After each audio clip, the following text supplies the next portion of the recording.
The tremor in the ice was not a sound for Axinia. It was a searing pain that climbed through her feet, a premonition of death. At 70°, on the frozen plains of Yakutia, the deaf elder felt nature's fury approaching. 7 colossal white shadows, the feared alpha polar bears, stalked the last sanctuary of 12 giant steppe bison, her village's only hope against starvation. With each vibration of the frozen ground, Axinia's heart beat harder, knowing that the fate of her people depended on her silent courage in an unequal confrontation against the Arctic's most formidable predators. And what she would do next would echo through the ages even without sound. Axinia inhaled the icy air that burned her lungs. Her eyes swept the scene.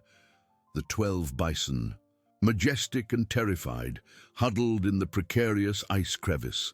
The 7 white mountains of flesh and fur, the alpha polar bears, moved with calculated impatience. The ice beneath her feet vibrated with the predator's heavy breathing, a guttural rhythm she felt in her soul. She didn't hear the growl, but she saw the tension in the bear's muscles, each one a colossus. The pain in Axinia's feet was a constant reminder of the ice's fragility and her own resilience. She remembered her grandmother's stories. The earth spoke through vibrations. The Yakuts danced with the ice. She gripped her birch staff, her silent companion. There was no room for fear, only determination. The future of her people, the village of Kitalach, depended on these bison. Without them, winter would be a slow death sentence for all she loved. She began to move, one step at a time, eyes fixed on the bears, but her feet reading every nuance of the terrain. The wind whipped her face, but she barely felt the cold, such was her concentration. Axinia knew she couldn't confront the bears directly. Her strength lay in her mind and her connection to the earth. She needed to manipulate the environment, to use the ice's fragility as a weapon. Her narrowed eyes observed the fine cracks that snaked across the ice, invisible to most, but screamingly obvious to her. One of the bears, the largest, an alpha male with a scar over his left eye, moved restlessly, sniffing the air. Axinia felt the increased vibration, a silent warning that made her stop. She crouched, her silhouette almost blending into the elongated shadows of the Arctic twilight. Her eyes met those of the bison, who seemed to plead for salvation. She sent them a message of hope. Axinia knew the first step was to divert the bears' attention, to draw them away from the crevice. She began to tap her staff lightly on the ice, not to make noise, but to create small, rhythmic vibrations. It was a call, a whisper to the earth, an attempt to awaken something only the bison could feel. Her movements were slow and deliberate, each tap a prayer. She felt the ice respond, a subtle resonance that would reach the bison's hooves. The scarred alpha bear raised its head. Its black piercing eyes seemed to scan the horizon, though Axinia was almost invisible. She felt its gaze, an icy weight that pierced her. It was a moment of pure tension, a silent dance between life and death. Axinia remained motionless, her heart beating a drum rhythm against her ribs, feeling the ice beneath her pulse in unison with her own. She hoped the bear would interpret the vibrations as harmless. Her mind, sharp as a blade, traced the path. She needed an escape route for the bison, one the bears couldn't follow. The crevice was a trap, but also an opportunity. If she could weaken the ice at a specific point, create a precarious bridge that the bison could cross, but that would collapse under the bear's weight. It was a risky plan, but the only one. Ancestral wisdom whispered, guiding her feet, hands, spirit. She was the guardian. The bridge between life and death, and she would not fail. Cracked lips moved in prayer to the spirits of the earth and ice. Axinia, her lips still murmuring silent prayers, felt the alpha bear's gaze as a physical weight, a cold that didn't come from the air, but from predatory intent. She didn't move, maintaining her crouched posture, almost a rock sculpted by the wind.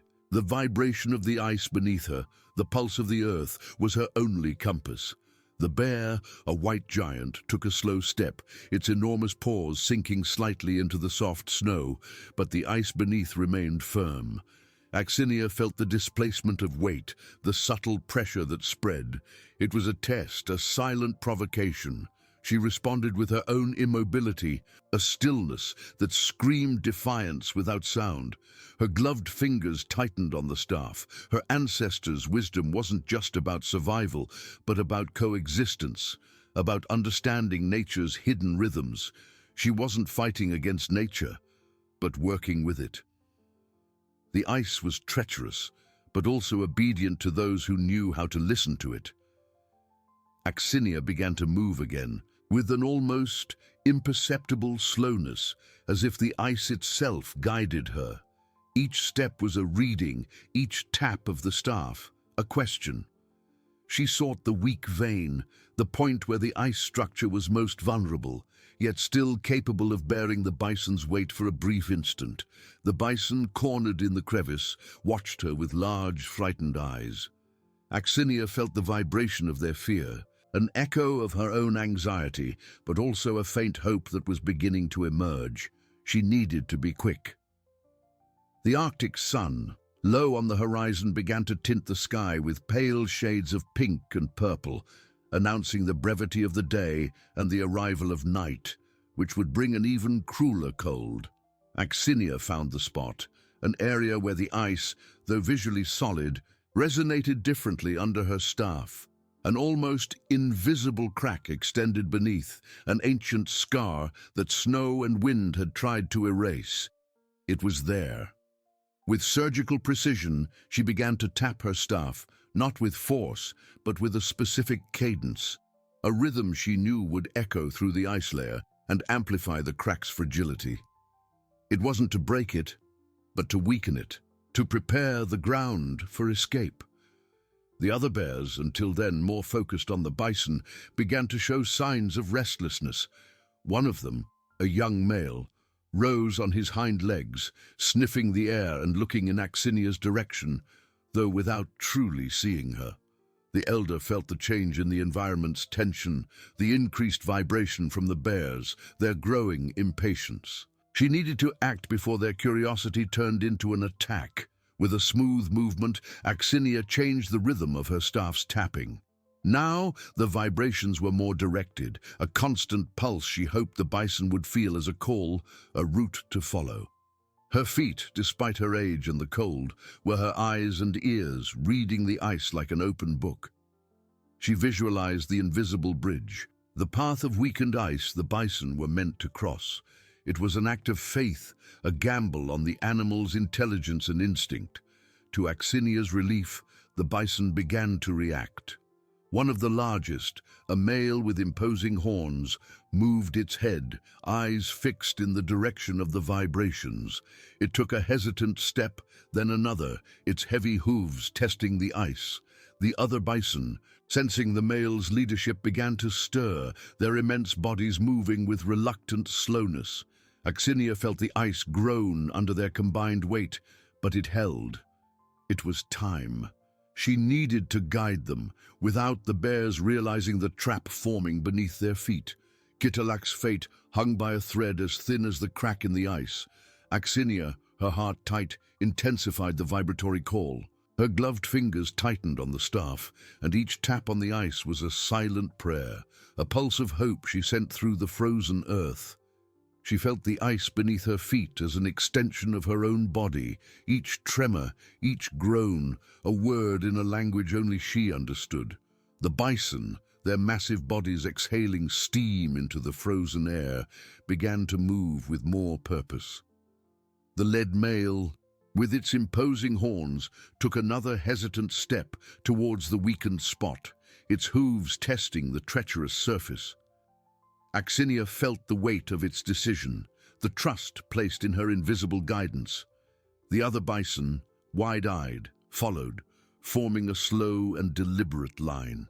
The ice groaned under their combined weight, a sound Axinia felt as a deep grinding in her bones. She visualized each crack, each point of tension, and with years of wisdom adjusted the rhythm of her staff, like a silent conductor of an ice orchestra. Her lips, cracked by the cold, moved in inaudible murmurs, encouraging the animals, asking permission from the spirits of the earth for a safe crossing.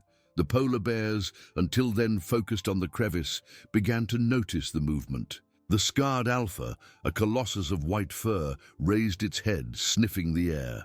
Axinia felt the vibration of its restlessness, an alarm spreading through the ice. It took a wide step, its enormous paws sinking into the snow, and began to move in the direction of the bison, its muscular body a premonition of imminent danger. The other bears followed its example, their movements slow and calculated, but laden with a predatory intent that Axinia felt in every fiber of her being.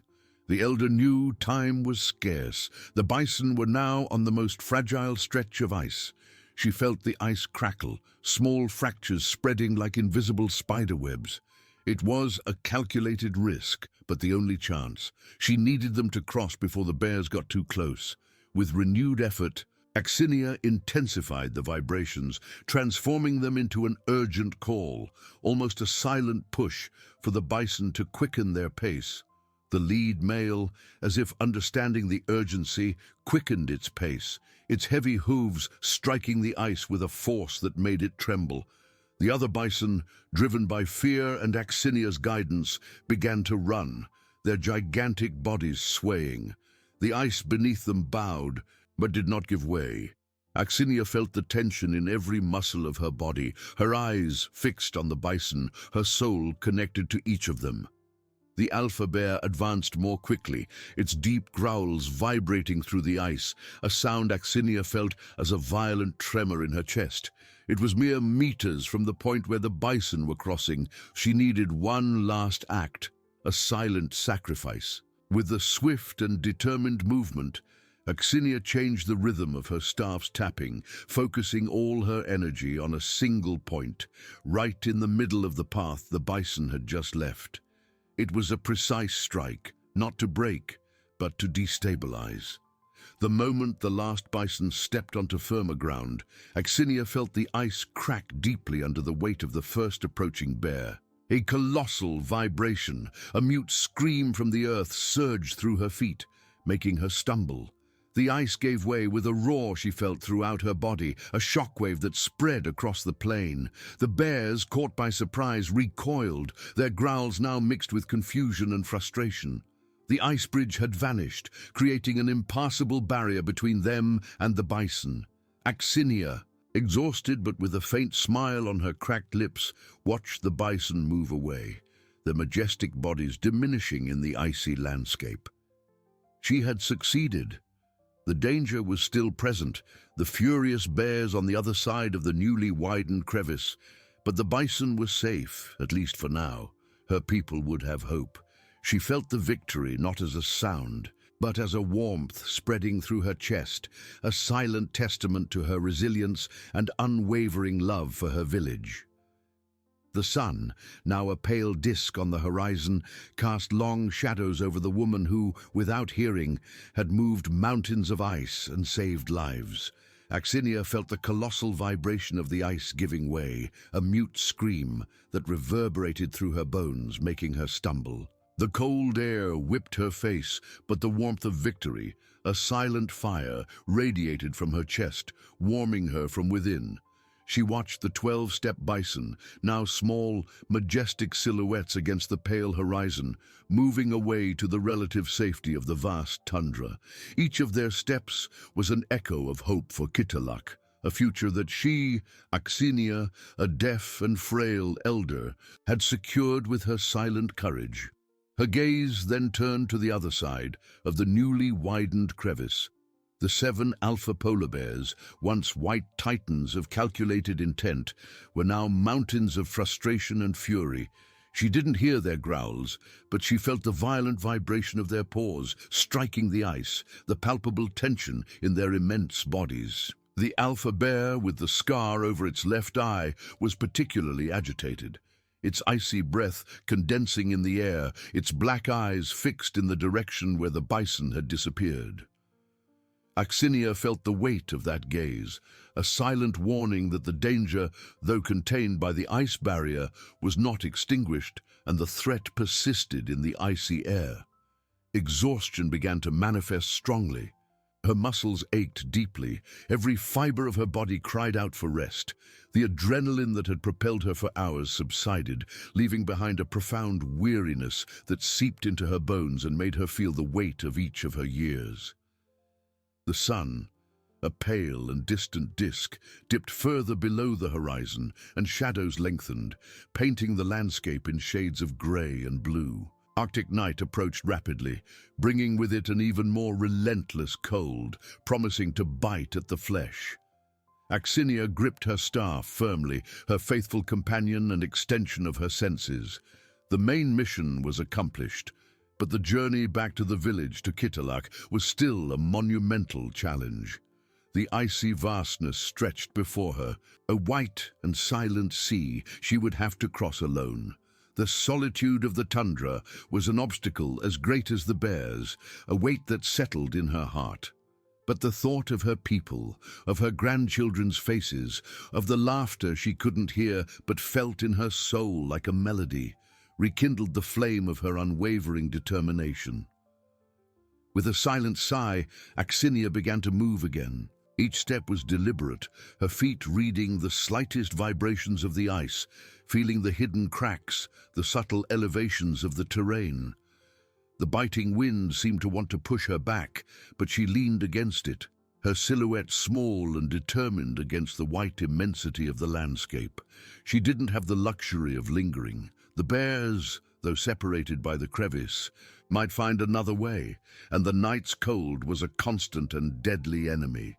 Her gloved fingers were numb, but she barely felt them, such was her concentration on her task. Her mind was focused on a single goal: to return.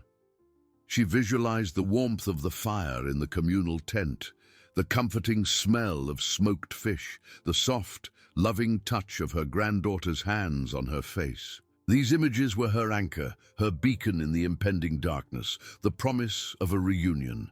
She was the guardian, the bridge between life and death for her people, and she would not fail.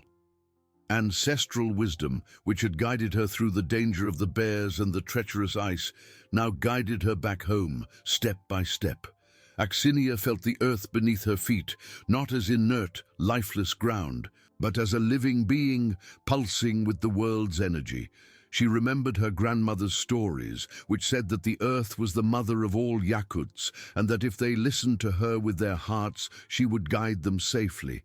And Axinia listened, not with her ears, but with every cell of her body, her soul connected to the vast and unforgiving Yakutia. With each step, she reaffirmed her legacy, the woman who transformed vulnerability into a weapon of unparalleled resilience, a silent legend walking beneath the Arctic sky, carrying the future of her people on her weary shoulders.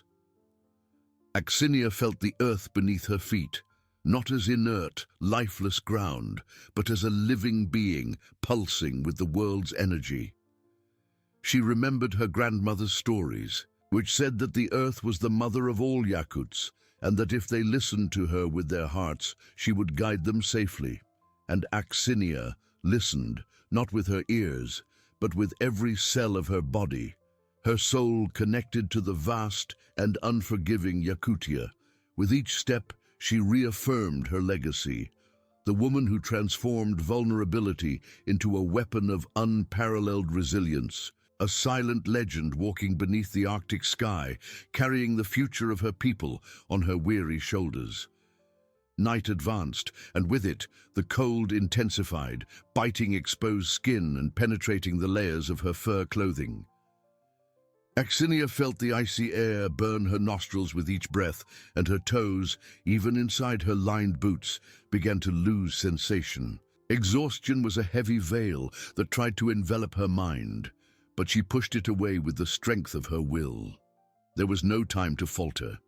With each subtle vibration of the ice, she imagined the bison, now safer, and the image of her village, Kitalak, shone like a beacon in her mind. She continued to walk, her birch staff striking the ice with each step, a constant and silent rhythm. Her eyes, accustomed to the gloom, sought the stars that began to dot the dark sky, her only visual guides in the white immensity. But it was the earth that truly guided her.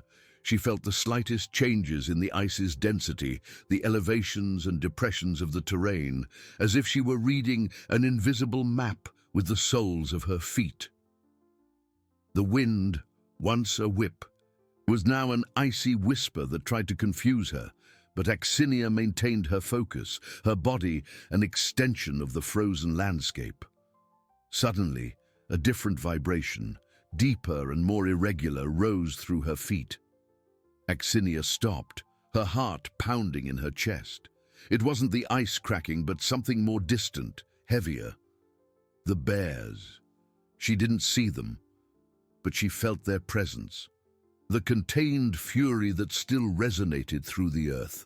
They were far, but the memory of their strength and persistence was a constant reminder that danger was never truly absent in Yakutia. A shiver ran down her spine, not of fear, but of ancestral caution. She needed to change her route, move even further away from the newly formed crevice, ensure there was no chance of an unexpected encounter. With a nod to herself, Axinia adjusted her direction, veering east where the tundra rose in small snow hills. The climb would be harder for her tired muscles, but it would offer an advantage. The elevation could block the bear's vibrations and perhaps even the biting wind. Every fiber of her body protested, but the image of her people's hungry faces, the promise of a less cruel winter, propelled her. She began to climb, one step at a time, her staff digging deep into the snow for support. Her breath came out in dense white clouds, and her lungs burned. Stories from her youth of long hunts and exhausting returns came back to her mind, giving her strength. She was a YAKUT, shaped by ice and resilience. Her vulnerability, her deafness, had become a strength, a window into a world of sensations most ignored. She felt the life beneath the ice, the breath of the earth, the promise of a new dawn. Reaching the top of the first hill, Axinia paused to catch her breath. The wind here was milder, and the view was of a desolate beauty. An endless sea of white beneath a sky dotted with twinkling stars. She looked back towards the crevice, but no longer felt the bear's vibrations. A silent relief filled her.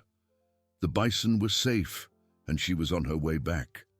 The love for her people was the warmth that kept her alive, the inaudible melody that guided her weary steps through the icy Yakutian night. Axinia felt a silent relief fill her as she reached the top of the first hill. The wind here was milder, and the view was of a desolate beauty, an endless sea of white beneath a sky dotted with twinkling stars. She looked back towards the crevice, but no longer felt the bear's vibrations. The bison was safe, and she was on her way back. The love for her people was the warmth that kept her alive, the inaudible melody that guided her weary steps through the icy Yakutian night. With a sigh that turned into a small cloud of vapor, Axinia resumed her journey.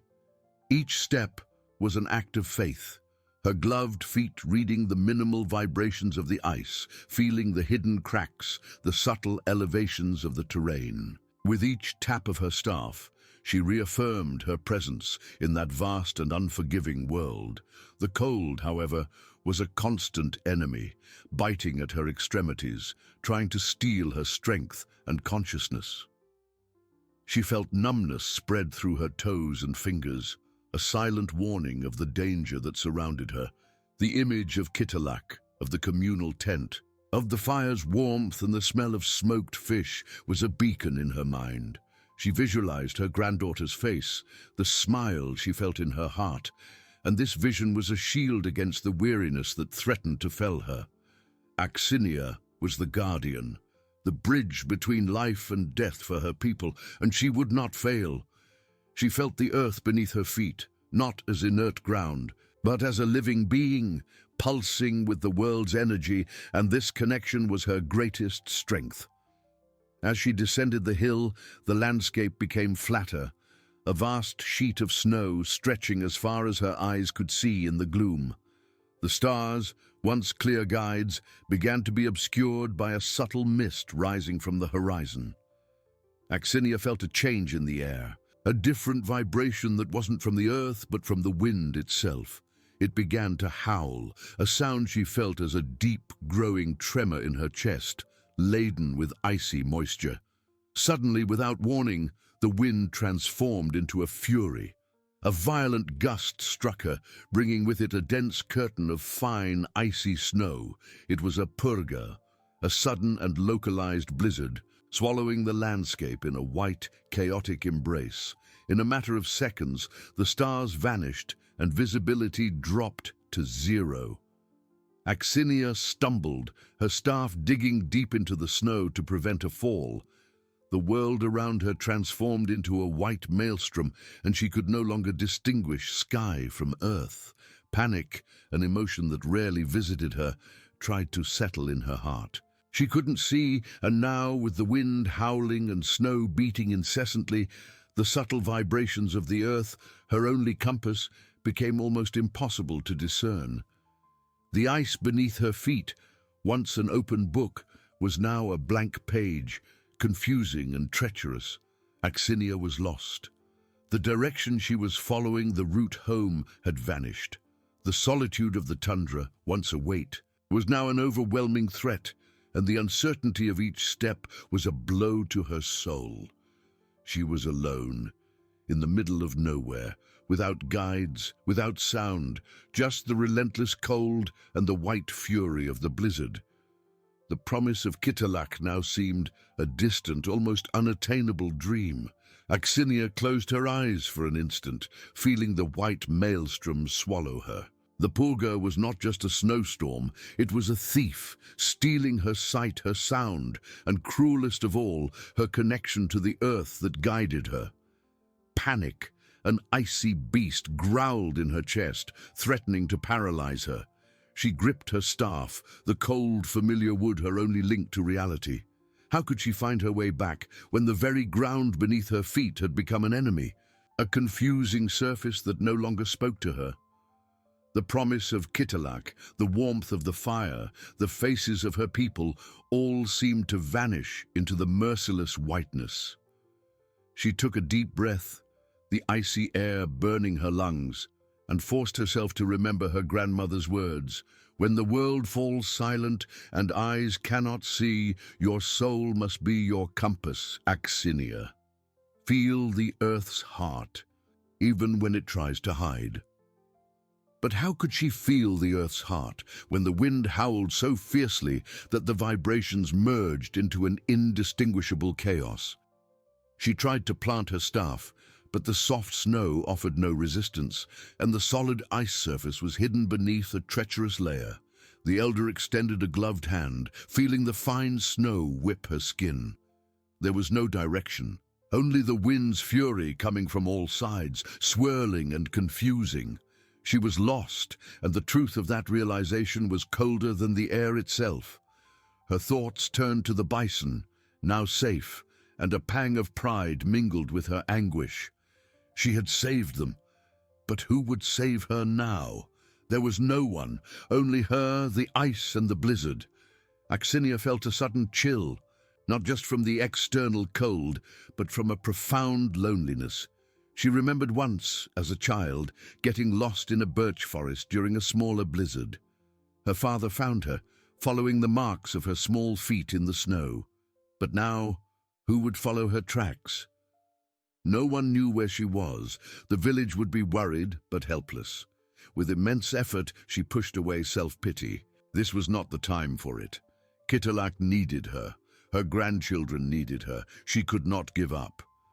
Slowly, Axinia began to move again, not with her former certainty, but with the stubbornness of a rock against a current. She forced herself to slow down, to feel not the vibrations of the ice, but the slightest changes in the wind's pressure against her body. There was a subtle, almost imperceptible difference in how the wind behaved at different elevations or around obstacles. She remembered how Yakut hunters, in times of purga, relied not just on sight or sound, but on the memory of the terrain and how the wind sang around formations. It was an older, more instinctive form of navigation. Axinia closed her eyes again, but this time not in despair, but in concentration. She tried to recreate in her mind the map of the hills she had just climbed, the wind's direction before the blizzard. With her staff, she began to probe the snow ahead of her, not seeking vibrations, but the depth of the layer, the texture of the ice beneath. Her feet, despite being numb, tried to feel the terrain's slope, a subtle incline that could indicate a direction. It was as if she were trying to read Braille on a wet and torn page, but she persisted. Each attempt was an act of faith. Then a new idea, a flash of ancestral wisdom, ignited in her mind. Her grandmother also spoke of the wind paths, air currents that, even in a blizzard, maintained a certain consistency in relation to large land formations. If she could feel the change in the wind's pattern, not the wind itself, but how it deflected or weakened at certain points, she might be near an elevation or a valley. Axinia raised her face to the wind, not to fight it, but to feel it, to understand it. She felt the pressure on her cheeks, on her hands, on her clothes. There was a slight decrease in the wind's force on one side, a sign that something was blocking its fury. It could be a hill, a natural shelter. It was a risky gamble, but it was the only one she had. With renewed determination, Axinia changed her direction, relying not on her eyes or ears, but on her skin, her bones, the memory of her people, and the wisdom that the earth, even in its fury, still whispered to those who knew how to listen with their hearts. She began to walk in this new direction, one uncertain step at a time, the cold still biting, but hope, a faint warmth, rekindling in her chest. The promise of Kitalak, though still distant, was no longer an unattainable dream, but a destiny she would fight to reach with every fiber of her being. Axinia began to walk in this new direction, one uncertain step at a time, the cold still biting, but hope, a faint warmth, rekindling in her chest. The promise of Kitalak, though still distant, was no longer an unattainable dream, but a destiny she would fight to reach with every fiber of her being. The wind continued to howl, an icy lament that seemed to mock her audacity, and snow whipped her face, clinging to her eyebrows and eyelashes, transforming her into a ghostly figure amidst the white. She focused on the sensation of the wind on her skin, on the subtle pressure it exerted on different parts of her body. It was like trying to read a book without light, only with the touch of her fingers on the letters. There was an invisible dance in the air, a current that, if interpreted correctly, could reveal the hidden contour of the landscape. Axinia raised her chin, allowing the wind to envelop her, seeking the slightest variations, the small pauses or intensifications that would indicate a change in the terrain. Her feet, though numb, tried to decipher the slope of the soft snow, the promise of a hidden rock or an elevation beneath the white layer. Exhaustion was an overwhelming weight. Every muscle ached, and her lungs burned with each breath of the freezing air. The solitude of the tundra, amplified by the blizzard's blindness, tried to infiltrate her mind, whispering doubts and hopelessness. But Axinia repelled it with the ferocity of a mother protecting her young. She was not alone. Kitalak was with her. In every beat of her tired heart, in every memory of laughter and hugs she felt in her soul. Her grandchildren, with their bright eyes full of future, were her beacon, the reason for every step forward. Suddenly, a change. It wasn't strong, but it was undeniable. The wind, which had previously struck her with uniform fury, now seemed to divide, decreasing its intensity on one side of her body and slightly increasing it on the other. It was as if she were passing behind something, an obstacle that broke the current. Axinia stopped, her staff planted in the snow like an anchor. She turned slowly, feeling the difference, trying to locate the point where the wind was milder. The direction she had chosen seemed correct. There was an elevation ahead, or perhaps a rock formation, offering shelter, however small. With a new wave of determination, she advanced, her feet now more cautious, probing the snow with her staff. Every few steps, she stopped to re-evaluate the wind's pressure.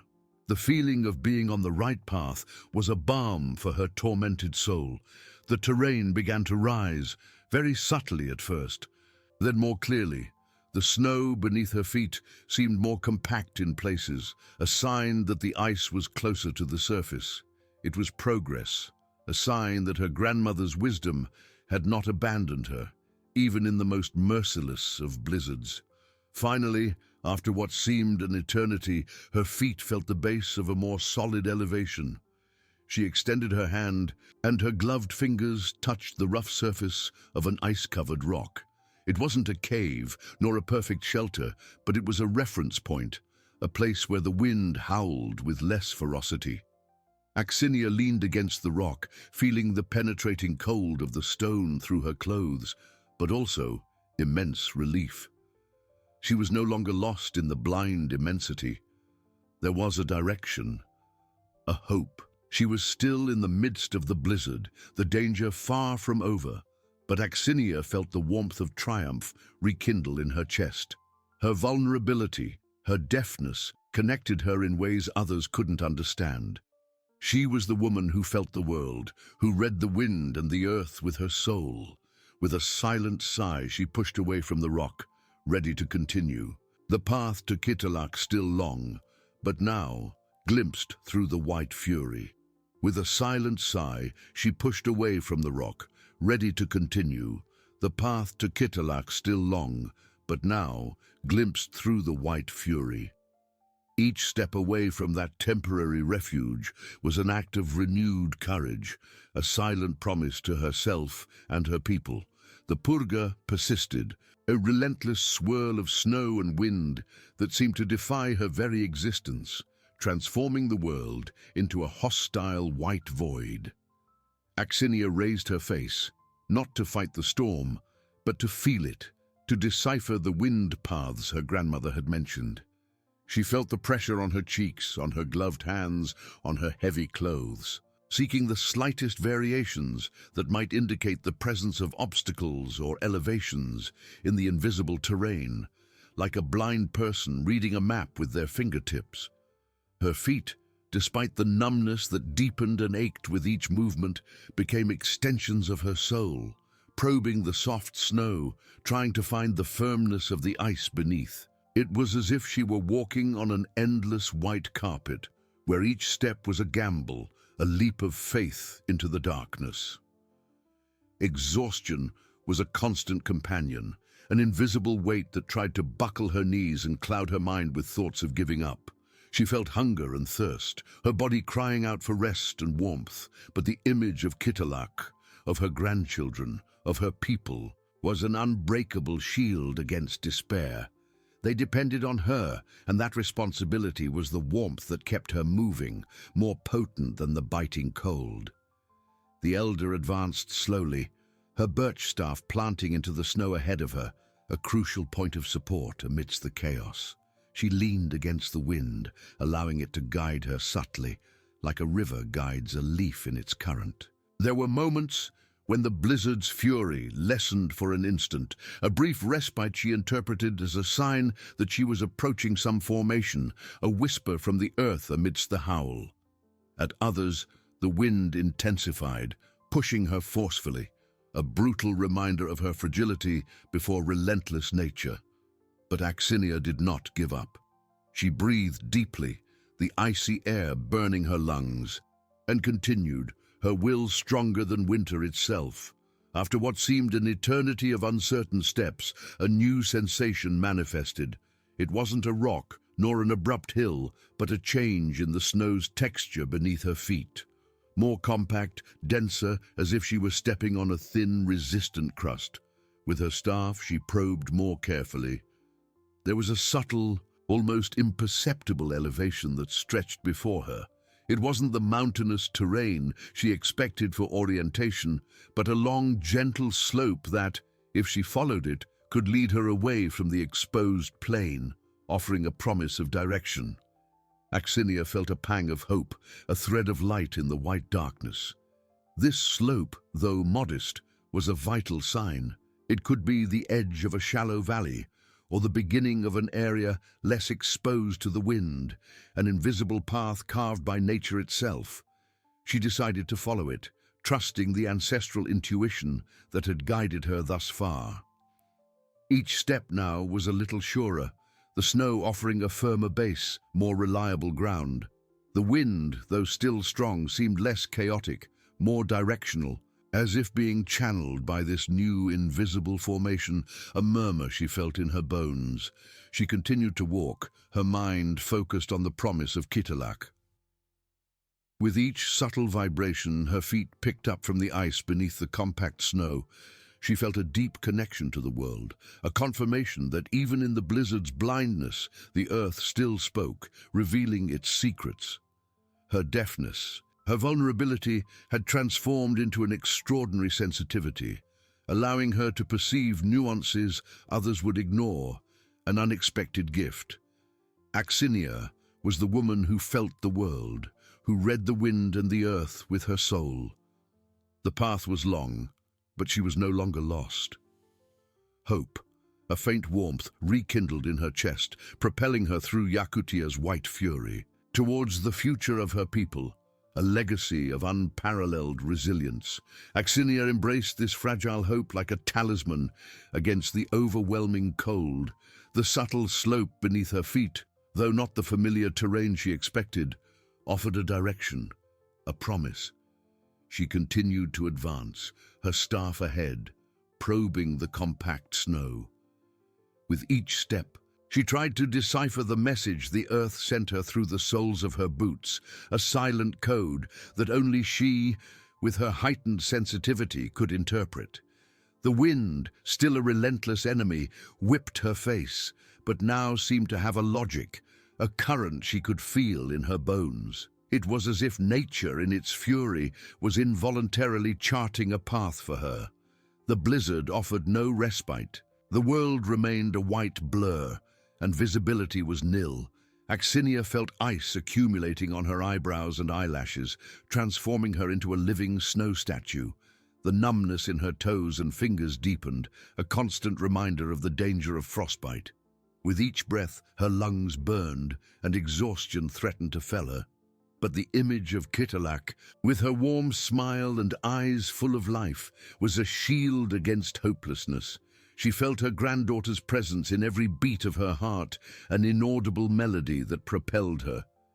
The elder noticed that the slope was becoming steeper, and the snow, beneath the soft layer, seemed harder, more glacial.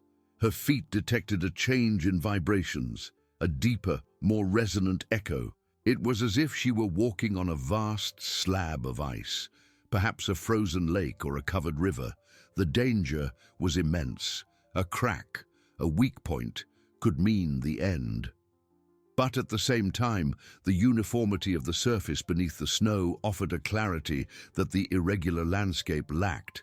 She could feel the expanse, the flatness, and this gave her a strange sense of orientation. Axinia slowed. Her staff now used, not just for support, but to test the ice's solidity with every meter. She bent down, extending a gloved hand to feel the snow's texture more closely. Beneath the surface layer, there was a harder, almost vitreous crust. She remembered her grandfather's stories, a legendary hunter who spoke of how the ice of frozen rivers and lakes, when covered by a blizzard, could be a deadly trap, but also a shortcut if the thickness was sufficient. She felt fear, an icy knot in her stomach, but she repelled it. There was no time to hesitate. The path she felt to be the safest, the least chaotic amidst the purga's fury, had led her there. It was a gamble, yes, but a gamble based on ancestral wisdom and her unique connection to the earth. She trusted her feet, her soul, more than her non-functioning eyes or ears. With renewed determination, Axinia continued, her steps now more deliberate, more calculated. She tried to feel the ice's thickness through vibrations, a task almost impossible with the snow dampening everything.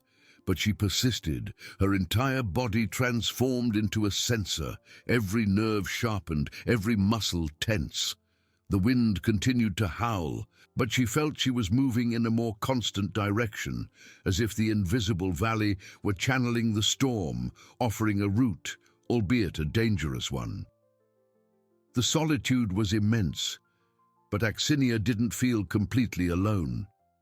She felt the presence of her ancestors, the wisdom of her people flowing through her, guiding her. Each step was a tribute to her lineage's resilience, an affirmation that she was part of something greater, a guardian of a legacy. The cold was brutal, but the warmth of her purpose was stronger. She was not just Axinia, the deaf elder. She was the personification of YAKUT strength, the hope of Kitalak, the woman who felt the world's heart even when it tried to hide beneath a white shroud. The village, the fire, the faces of her people, all of it was a shining beacon in her mind, a destiny she would reach no matter the cost. She was on her way, and with each vibration, each breath of the wind, she felt she was a little closer to home. She was on her way, and with each vibration, each breath of the wind, she felt closer to home. Hope, once faint, now burned brightly in her chest, a beacon in the blizzard's white darkness. Her feet, despite the excruciating numbness, deciphered the silent messages of the ice beneath the snow. Axinia knew the flat surface was deceptive, hiding immense dangers. A frozen lake or river, a direct route, was a deadly trap. The ice thickness varied drastically. A crack could open at any moment, swallowing her into the icy darkness. She advanced with redoubled caution, her staff ahead, testing the terrain. Every few steps she stopped, planted her staff and waited. She focused her sensitivity on the minimal vibrations that rose through the wood and her feet. It was a silent dialogue with the earth, a braille reading of invisible danger. The wind howled, but Axinia felt the air current more stable, channeled by invisible banks, confirming her suspicion of being on vast ice. Exhaustion was a heavy burden, every muscle crying out for rest. Cracked lips, dry throat, the cold penetrated to the marrow of her bones. The solitude of the tundra, once a whisper, now tried to scream in her mind. Axinia silenced it with the vivid image of Kitalak, of her grandchildren, of her village. They were her purpose, the reason for her unbreakable will. She could not fail, ever. Suddenly, a different vibration. Not the constant murmur of ice beneath the snow, nor the muffled sound of her footsteps. It was a subtle, deep tremor, propagating from afar, growing in intensity. Axinia stopped abruptly, her heart pounding. Eyes closed, she concentrated, feeling the vibration become sharper, more urgent. It was a sound she couldn't hear, but felt with every fiber. The ice was cracking. It wasn't a small crack. It was a fissure that stretched, a mute scream from the breaking earth. Panic threatened to overwhelm her, but ancestral wisdom took control. She remembered her grandmother's words about how the ice sang before giving way, a song only hearts connected to the earth could feel. Axinia raised her staff, tapping rhythmically on the snow. She emitted a forgotten vibratory call, not to guide bison, but to feel the ice's response, mapping the safest areas, the invisible bridges over the opening abyss. She felt the response. Some areas vibrated more solidly, others with a hollow, dangerous resonance. With surprising speed, Axinia changed direction. She moved in a zigzag, following the lines of force the ice revealed to her. Each step was a gamble, a leap of faith, but she trusted her soul, her innate connection to that icy world.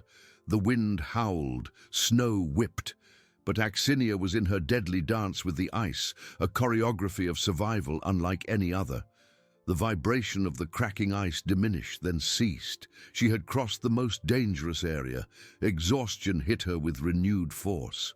But immense relief flooded her being. She had overcome the purga's most treacherous test. Her feet, though almost numb, felt a change in the terrain ahead. A gentle rise, a promise of solid ground. It wasn't the end of the journey, but of the immediate danger. Axinia raised her face to the wind, feeling the icy breeze, but now with triumph.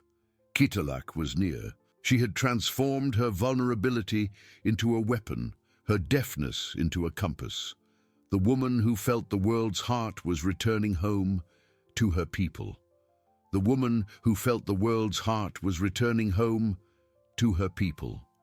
The gentle rise beneath her feet became more distinct, and Axinia felt the compact snow give way to firmer ground, covered by a shallower layer of ice. The relief was a balm for her exhausted soul, a wave of warmth that spread through her body, defying the persistent cold. She knew she had left the dangerous bed of the frozen river or lake behind, and the promise of solid ground was a beacon brighter than any star. The blizzard, which had once seemed an eternal veil, began to show signs of weakening. The wind's howl diminished to a distant lament, and the white curtain that blinded the world began to dissipate, revealing grey, ghostly contours of the landscape. Axinia raised her face, feeling the breeze still icy, but now without the relentless fury that had accompanied her for so long. Her eyes, accustomed to darkness and white, began to discern the shapes of distant hills, the silhouettes of trees twisted by the wind. Each step, though still painful, was propelled by a new urgency. The image of Kitalak, of her grandchildren, of her village, was no longer a shield against despair, but a powerful magnet pulling her home. She smelled the scent of burning wood smoke, faint and almost imperceptible, but unmistakable to her keen sense of smell. It was the smell of life, of community, of safety. Suddenly her eyes, now clearer, caught a movement, far off but undeniable, a dark smudge against the white snow. Axinia stopped, her heart pounding, and focused her vision. It wasn't the bears, it was the bison. 12 majestic silhouettes, moving slowly, grazing in the snow, in an area more sheltered from the wind, far from the ice crevice and the danger of predators. Their curved horns and dense fur were a testament to their resilience, and the sight of them, safe and sound, brought silent tears to the elder's eyes. Her vibratory call, her dance with the ice, had worked. The bison were safe, and with them, her village's hope. Axinia felt a lump in her throat, a mix of relief and triumph. She had succeeded.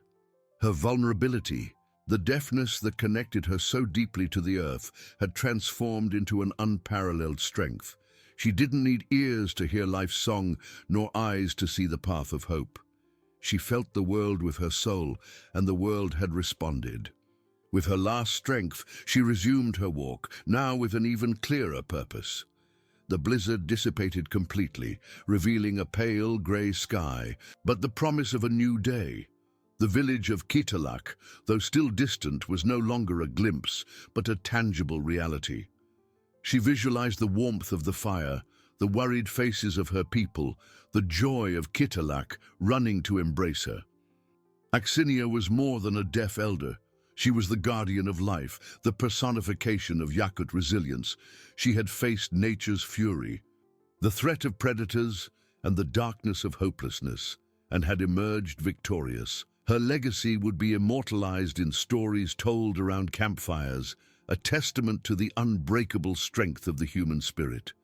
She was returning home, not just with the promise of survival, but with the certainty of a future forged in courage and unwavering love. Axinia felt the earth beneath her feet grow familiar.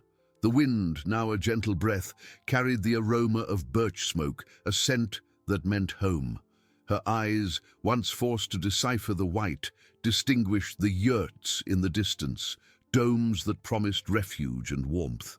Fatigue was immense, but the sight of the village rekindled her inner strength. She continued slow, steady steps, each one a victory. The blizzard had retreated, leaving a pale grey sky, but also clarity, revealing the vast tundra. Axinia saw the first lights of the campfires, golden points dancing in the impending darkness. Her heart, once filled with fury and fear, now pulsed with contained joy and deep gratitude. As she approached the dwellings, Kitalak, her granddaughter, ran towards her. The girl cried out, but Axinia only saw the movement of her lips and the expression of relief and love. Kitalak threw herself into her grandmother's arms, a tight embrace that conveyed fear and concern. Axinia hugged her tightly, feeling the warmth of the young body. The smell of home and warm tears streamed down her face. Other villagers emerged, their apprehensive faces transforming into surprise and relief. They approached, some with tear-filled eyes, others with smiles, all with palpable respect. A young hunter, pale, bowed, touching Axinia's shoulder in reverence. "Grandma Axinia," he said, his voice choked. "We thought the Purga had taken you. How did you return?" Axinia couldn't hear, but she felt the vibration of his voice, the emotion in his touch. She smiled, tired, at peace. With a slow gesture, she pointed east, where the bison had been guided. "The BISON," Kitalak translated. "She found them. She saved them." The news spread like wildfire. A murmur of astonishment and admiration grew, transforming into exclamations of joy. The bison, the last hope for winter, were safe. Axinia had accomplished the impossible. The community, once desperate, now saw a future, thanks to the elders' courage and wisdom. She was led to the main yurt, where the fire crackled, warming the air and hearts. Kitalak didn't let go of her, sitting by her side, holding her hand. Axinia accepted hot tea and dried meat, feeling her energy return. She observed the faces of her people, illuminated by the fire, and felt a connection that transcended speech. Her feat wasn't just about the bison. It was the reaffirmation of her identity, of her people's strength. She proved that vulnerability could be a weapon, ancestral wisdom an unwavering guide, and love for the community the most potent of shields. Axinia, the woman who felt the world's heart, had returned, and with her the promise of a new dawn for Kitalak. Her legacy would be told for generations, a beacon of resilience in merciless Yakutia, a hymn to the unbreakable human will. Axinia felt the warmth of the main yurt envelop her exhausted body like a long-awaited embrace. The crackling of the fire, a melody of life and safety, resonated through the vibrations of the floor, a sound she felt with her soul. Kitalak, nestled beside her, didn't let go of her hand, her small fingers warm and firm, an unbreakable link to her people's future. Axinia watched the villagers' faces, illuminated by the dancing flames. There was a new light in their eyes, a glimmer of hope that had once seemed extinguished by the merciless winter. Concerns about hunger and cold still lingered, but now they were accompanied by a certainty they had overcome the unimaginable.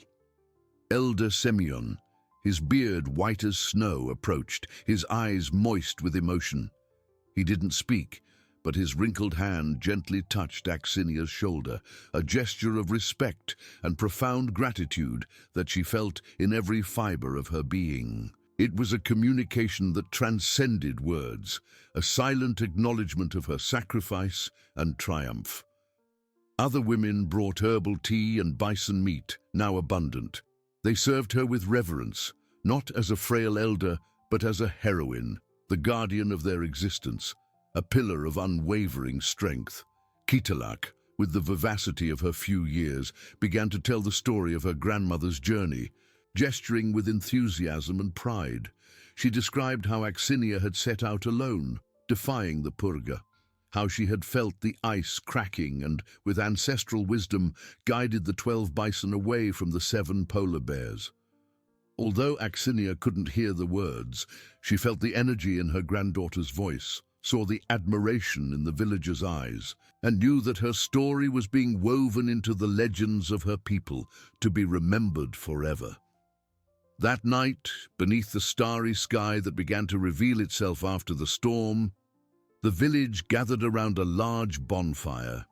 It was not just a celebration of survival, but a rebirth of community spirit. Children ran and laughed, the elders sang ancient songs of gratitude and bravery, and the air was imbued with contagious joy. Axinia sat in a place of honor, Kitalak on her lap. She felt the vibrations of the dances, the warmth of the fire, the pulse of life around her, connecting her deeply to the world. Axinia's stories would be told for generations, not just as a tale of bravery and cunning, but as an eternal reminder. True strength lies not in the absence of vulnerability, but in how we embrace it and transform it into resilience. She had proven that ancestral wisdom, an innate connection to the earth, and unwavering love for her people were the most powerful weapons against adversity. Her legacy was not just the salvation of the majestic bison, but the renewal of faith in themselves, the certainty that, together, they could face any winter. In the days that followed, the village of Kitalak flourished with a new purpose. The bison hunt was carried out with reverence and gratitude, ensuring food and furs for all. Axinia, though she continued to live her simple life, became a beacon of hope and wisdom. People came to her, not to ask for audible advice, but to feel her presence, to seek the calm and resilience that emanated from her. Kitalak, in turn, became her grandmother's shadow, learning to read nature's silent signs, to feel the world's vibrations, to understand that true strength came from within. Her legacy, a hymn to resilience, would be whispered by the icy winds of Yakutia forever.